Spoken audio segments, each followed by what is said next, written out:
তবে এটা মাথায় রাখবা, যে কাউকে ঠকিয়ে চলে যায় তার জীবনে কখনো সুখ সে খুঁজে পায় না। আজ যে তোমার সঙ্গে বেঈমানি করেছে, কালকে সে এমন একটা বেঈমানির শিকার হবে, না সে তোমার কাছে আসতে পারবে, না সে তার কাছে থাকতে পারবে। So wait for the right time. हर किसी का वक्त आता है, तुम्हारा वक्त भी आएगा, सिर्फ इंतजार करो। ঠিক কিনা বলো যুবক? সময়ের অপেক্ষা। আর এই যে প্রশ্নটা যুবক করেছে, আসলে আমার পড়ার মাঝে তো ইমোশন ছিল না, বাট যুবক যখন লিখেছে সে অনেক ইমোশন দিয়ে লিখেছে।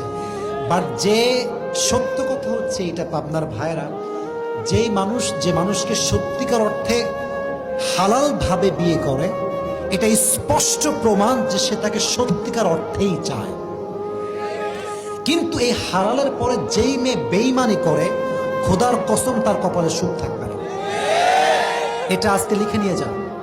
এই জন্য লিখে নিয়ে যাবেন, বেঈমান, আমি আগেও বলেছি আজও বলছি, বেঈমান কখনো সুখী হতে পারে না। আর যে তোমাকে ছেড়ে চলে গেছে, সে তোমার কখনো যোগ্যতাই সে ছিল না তোমার হওয়ার জন্য। অতএব যে গেছে গেছে, ওকে ওর মতো থাকতে দাও, তুমি তোমার অবস্থান সুন্দর করো। আজ যে তোমাকে ছেড়ে গেছে, আগামীকাল সে আসার জন্য আফসোস করবে। ঠিক না বল? অতএব এই বেঈমানের জন্য আমার এতটুকু কথা থাকবে যে হর কিসি কা ওয়াক্ত আতা হ্যায়, উসকা ভি ওয়াক্ত আয়েগা। ঠিক না বলো যুবক ভাই?